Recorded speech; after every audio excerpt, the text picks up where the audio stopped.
Hey everyone, please tune into the video today. Please listen up.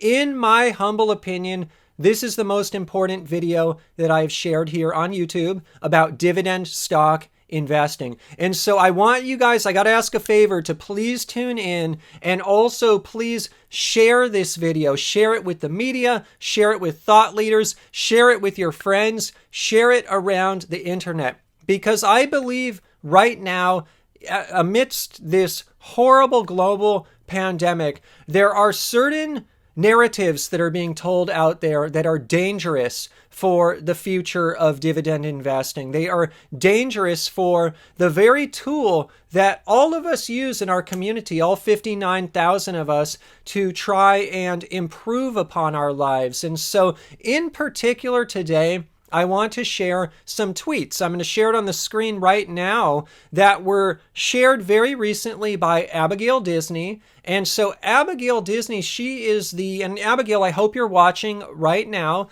If you are, thank you for tuning in. Abigail is the granddaughter of Roy Disney. So she is an heiress to the Disney family's legacy.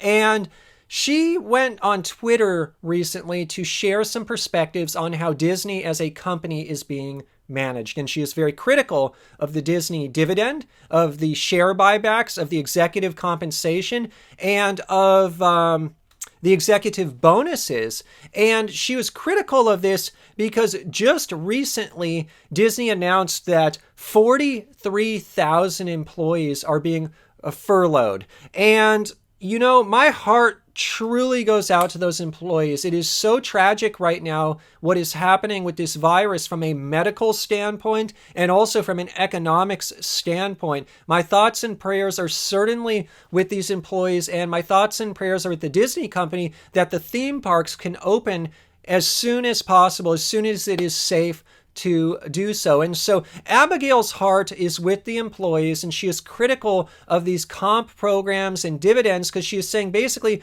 why are we paying executive comp? Why are we paying dividends when the money could be conserved to retain some of these employees? And again, I have to say that I agree on a lot of her points, especially as it pertains to executive comp and executive bonuses. But as it pertains to dividends, I disagree, and the reason I disagree because I believe the way in which Abigail is approaching dividends does not include the full story. And I think society in general does not have a clue about the full story of dividends. And that is the purpose of the video today, because I want to expose this community, 59,000 of us, to people like Abigail so that she can better understand why dividends cannot be cut unless it's an absolute dire financial need of the company, and why there are stakeholders beyond the company that rely on dividends. And so the first thing that I want to share is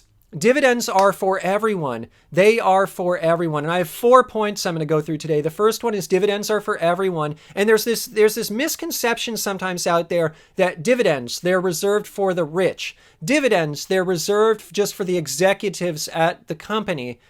That is not the case. In modern society, because of technological advances, because of great brokerages now that are offering zero commissions, literally dividends are accessible to almost everyone, especially here in the United States. And so our community here is 59,000 dividend investors strong. I'm just one of these 59,000, and we invest in dividends. And more or less, we are people from all walks of life all around the world. We have people like myself who are business people. I'm a real estate guy, business professional. We have people here who are photographers, who are school teachers, bus drivers, car valets. We have people here from all walks of life. But the one thing, all ages as well, and all around the world, the one thing that unifies us is we all enjoy investing for dividends. And the reason that I speculate many of us invest in dividends, at least the reason I do, is it secures a better financial future. It secures a much better financial future where we have an opportunity not to be tied to a particular job, not to be tied to a particular way of life, but it opens up doors. It opens up doors to reclaim some of our time. Because think about it, when we have dividends coming in, that income stream, it frees up time. We can work fewer hours, and we can use the time we reclaim, much like you, Abigail, to pursue passions. And so I read up on Abigail, and one of the things I liked about you, Abigail, is you have taken your inheritance from your grandfather, and you've been so generous to give away a lot of it to charities that you care about. Well, the average person out there, dividends, in fact, give us the opportunity to live a similar lifestyle to you. One of the things I aspire to do, and I'm already doing, in fact, during this global pandemic, I partnered with my good friend Bernie, and we were able to raise money for the nurses that are fighting on the front lines in Florida, and we dedicated some time to that. I would like to dedicate even more time to those types of initiatives, and dividends, they are the solution that will get me there. And so sometimes there's this misnomer that dividends, they're just benefiting the rich. But in fact, in our community, dividends, it's not just about the rich. In fact, dividends, in my opinion, they're one of the only tools left in this society that is so dominated by large enterprise, by barriers to entry, by competitive moats. Look, even in this economy, which companies are hurting the most? It is typically the small local businesses. It feels in this modern day and age that sometimes things are set incorrectly for the little guy. It's difficult for the little guy.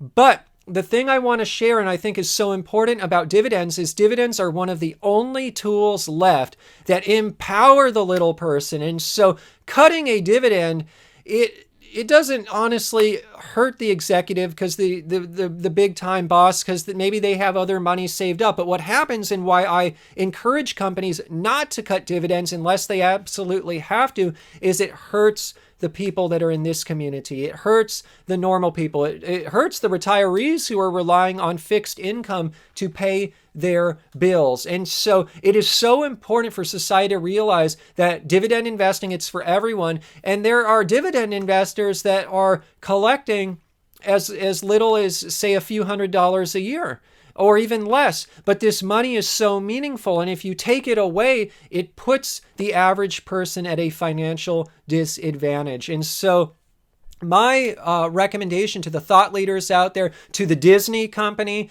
to the newscasters out there, is to please look beyond the big company executives when you're talking about dividends, you're thinking about dividends, and think about people like me, who is literally in my garage right here, sweating it out, putting videos together. I am not living the life of luxury, but I have the promise of living a better, increasingly better life over time because of the hope that dividends give to me, the hope that these dividends bring. And so that was the first point that I want to share today. The second point that I want to share, and why it's so fundamental that the Disney company and other companies do not cut dividends unless you absolutely have to, is the dividends are a great way, a fantastic way for investors to connect with companies. And so I'll tell the story again. Both of my kids own Disney stock. They're very young. They're at the point where they don't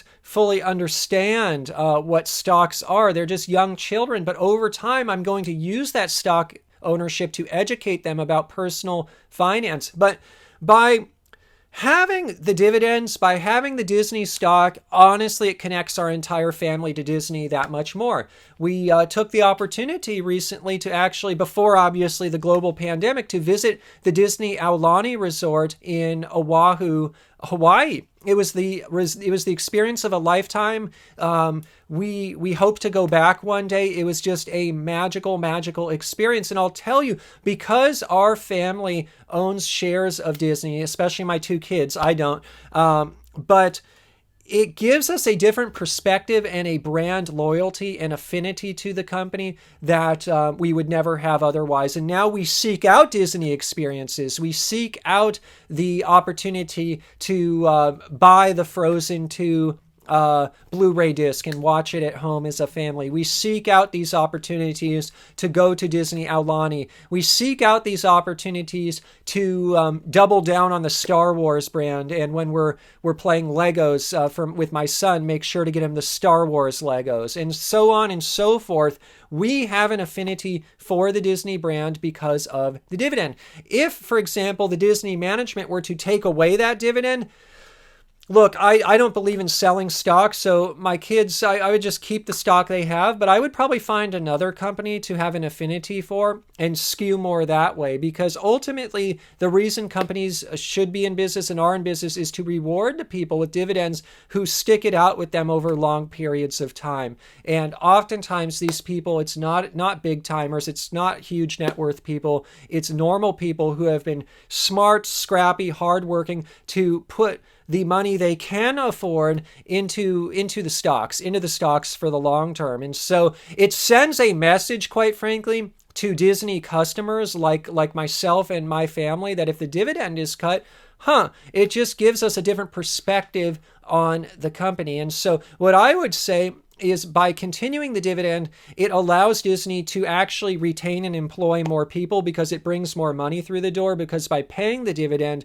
that affinity is there. And then potential customers like myself, spend more money on Disney products and services. So it's really important to think that it's not just the one and done, but by paying the dividend, there's a whole chain and an affinity that comes with paying the dividend. So something else I want to talk about, this is going to potentially be a little more controversial, but I think it's so important. Right now, during this global pandemic, my heart goes out to those affected by the virus and the first responders. Period. And I believe I have exhibited my genuine concern for those first responders and those affected by the virus through the hard work that I've invested with my friend Bernie, and we've raised funds. And even besides helping the nurses out in Florida, my family has stepped up to the plate and donated money, for example, to our local food bank. I'm not sharing this to brag. I'm sharing this to hopefully encourage other folks to do the same, but also to show you, Abigail, and whoever is listening, where my heart is at.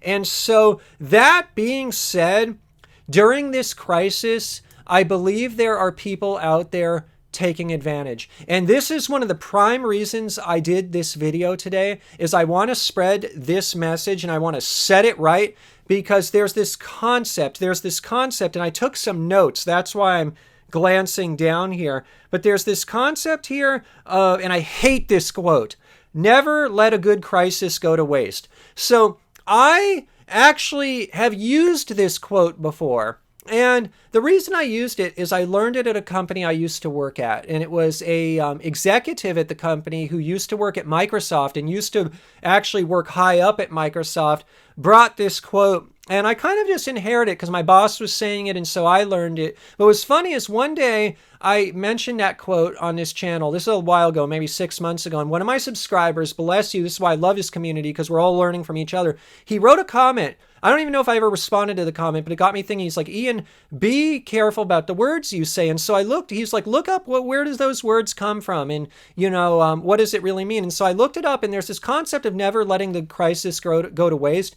And I researched further, and it's really, there's this guy, Saul Alinsky, who was basically behind this quote, but also this way of thinking. And it's this concept, this book he wrote about rules for radicals. And basically there's this subset of people who subscribe to his theories that unfortunately, when times are really bad, they try to take advantage. They try to not let that crisis go to waste. And so after I learned that from my subscriber, I'll tell you, I completely stopped using this quote. And when I see others use it, I don't hate on them, because I know I was using it innocently, just thinking it was a good thing. But it came from that guy that used to work at Microsoft. I'll get more to that in a minute. People wonder why I don't invest in Microsoft. I'm just going to flat out be honest. I won't do it. I'm not going to invest in it for certain reasons, and I'll hint at them in a minute.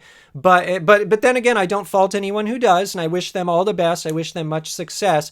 But anyways, the reason I'm doing this video, and Abigail, I absolutely don't think that you're in this camp.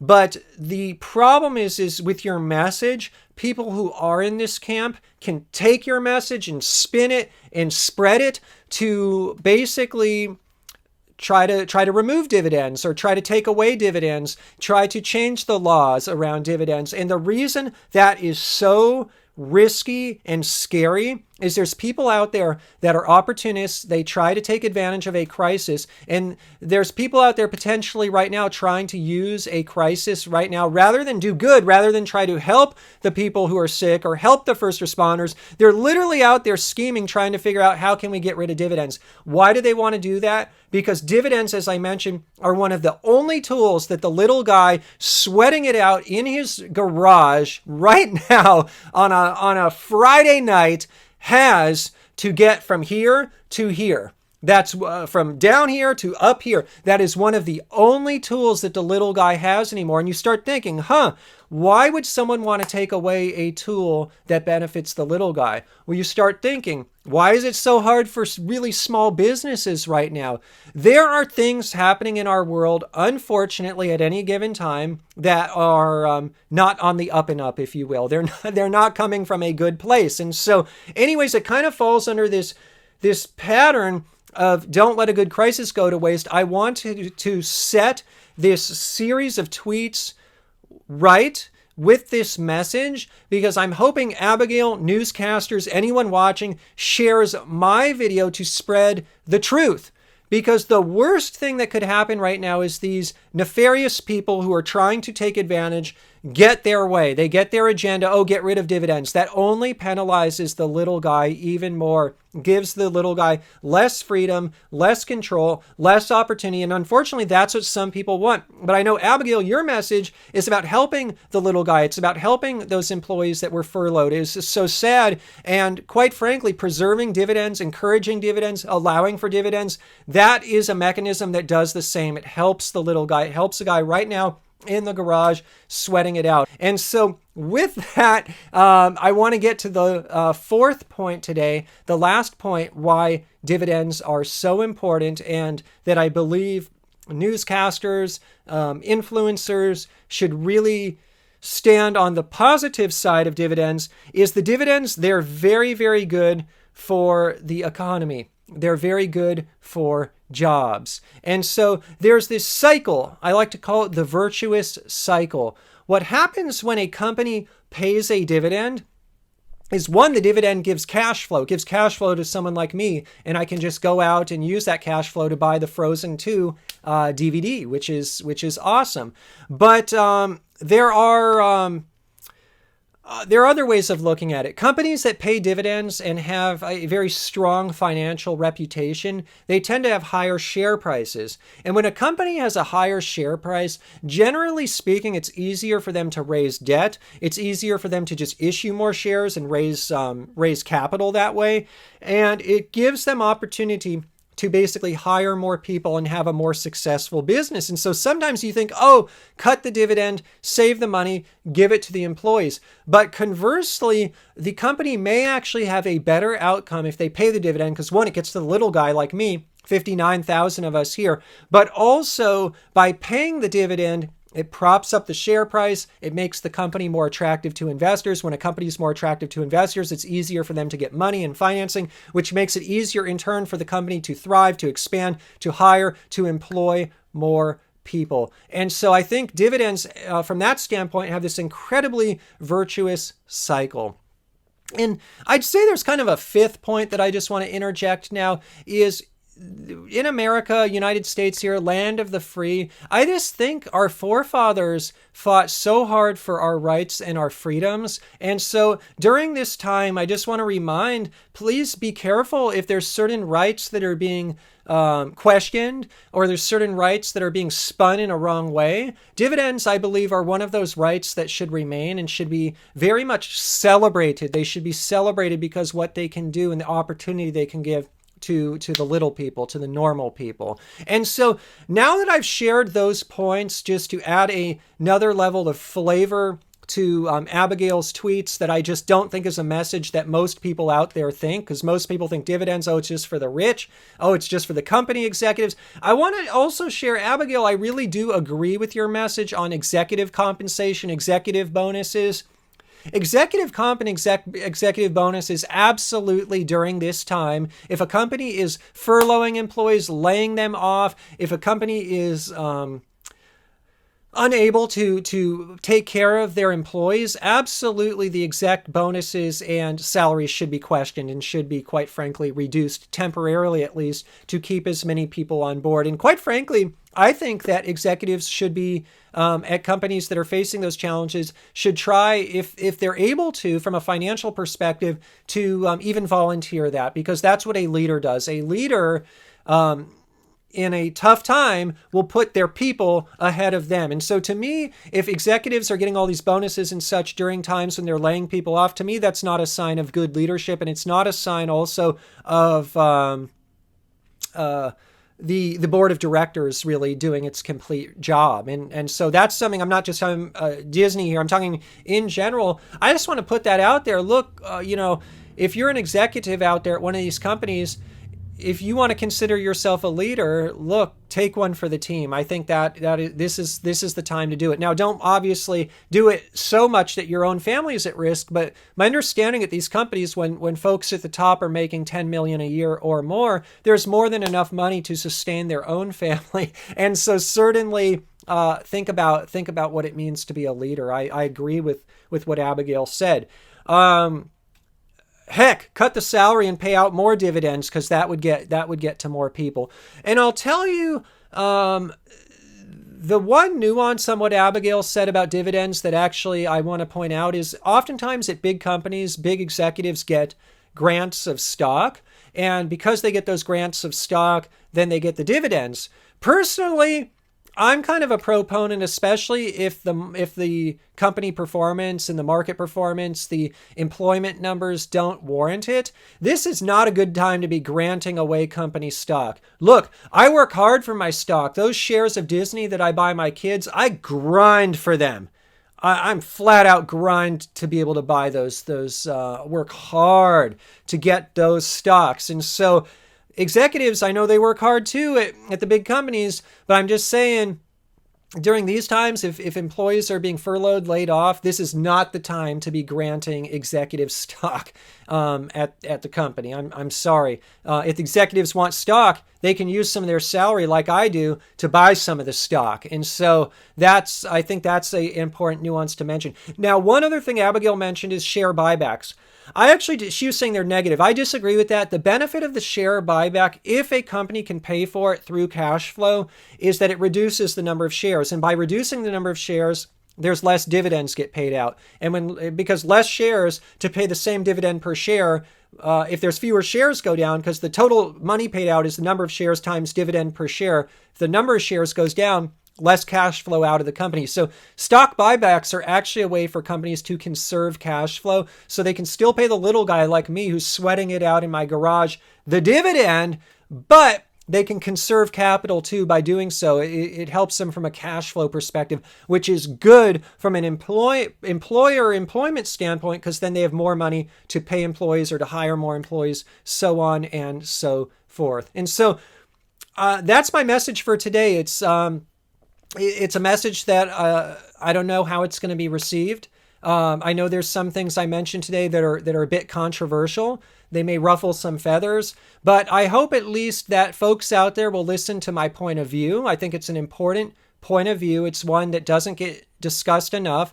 And I hope in the future that folks like Abigail, who I actually think is doing a great job with her good fortune and with helping society, just keeps in mind that the dividends, it's a nuanced topic. It's such a nuanced topic. And from my vantage point, at least, cutting the dividend, it's never a good idea, because you're going to inflict so much pain and you're going to remove a tool that the everyday person has, when these days the everyday person does not have a lot of tools left.